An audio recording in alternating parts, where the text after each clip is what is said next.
तर आजची महत्त्वाची बातमी, राज्यात लाडकी बहीण योजना सुरू करण्यात आली आहे। या योजनेचा पहिला हप्ता येत्या 14 ऑगस्ट रोजी दिला जाणार आहे।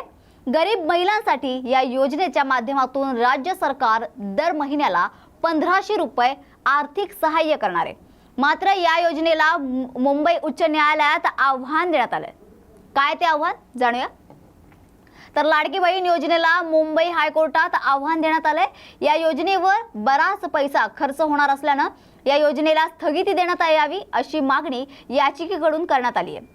तसेच या याचिकेवर तात्काळ सुनावणी करण्याची मागणी ही याचिकेत करण्यात आली होती, पण कोर्टाने त्यास नकार दिलाय। योजनेला स्थगिती देता येणार नाही असं कोर्टाने स्पष्ट सांगितलंय। त्यामुळे सरकारला आता मोठा दिलासा मिळालाय। नवी मुंबईतील चार्टर्ड अकाउंटने लाडकी बहीण योजनेविरोधात मुंबई उच्च न्यायालयात याचिका दाखल केली होती। मुख्य न्यायमूर्ती देवेंद्र कुमार उपाध्याय यांच्या कोर्टात ही याचिका सादर करण्यात आली। त्यावर आज सुनावणी झाली। यावेळी कोर्टाने मोठा दिलासा दिलाय। याचिकेवर तात्काळ सुनावणी करण्यास कोर्टाने नकार दिलाय। तसेच या योजनेला स्थगिती देण्यासही नकार दिलाय। उलट याचिकेवर तात्काळ सुनावणी करण्याची एवढी घाई का असा सवाल देखील कोर्टाने याचिकाकर्त्यांना आणि वकिलाला केला आहे। त्यामुळे लाडकी बहीण योजना ही करदात्यांच्या पैशाचा अपव्यय आहे, त्यामुळे तिजोरीवर आर्थिक भार पडत आहे असा दावा याचिकाकर्त्यांच्या वकिलाने केला होता। येत्या 14 ऑगस्ट रोजी सरकारी तिजोरीतून लाडकी बहीण योजनेचा पहिला हप्ता दिला जाणार आहे। त्यालाही स्थगिती देण्याची मागणी करण्यात आली होती, पण कोर्टाने ही मागणीही फेटाळून लावली आहे।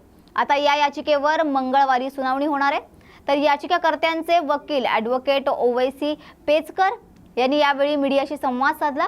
लोकसभा निवडणुकीत झालेला पराभव आणि आगामी विधानसभा निवडणुकांना डोळ्यासमोर ठेवून ही योजना आणण्यात आली आहे। या योजनेमुळे 4600 कोटी रुपयांचा बोजा सरकारवर पडणार आहे। तर लाडका भाऊ योजनेमुळे 10,000 कोटींचा अतिरिक्त बोजा राज्य सरकारवर पडेल। राज्य सरकारवर आधीच 7.80 लाख कोटी रुपयांचं कर्ज असताना देखील करदात्यांच्या जीवावरती राज्य सरकार आपल्या योजना आणत आहे। आम्ही देशाच्या विकासासाठी टॅक्स भरतो, अशा योजनांसाठी नाही असं ॲडव्होकेट ओवैसी पेचकर यांनी म्हटलंय। तर 14 ऑगस्टला या योजनेचा पहिला हप्ता दिला जाणार असून त्याआधी योजनेवर स्थगिती मिळावी ही आमची मागणी आहे। हा एक प्रकारचा भ्रष्टाचार आहे। निवडणुकीपूर्वी मतांसाठी जसं पैसे वाटप केले जातं तसाच हा प्रकार आहे असा दावा पेचकर यांनी केलाय। तर आता या प्रकरणावर येत्या मंगळवारी सुनावणी होणार आहे।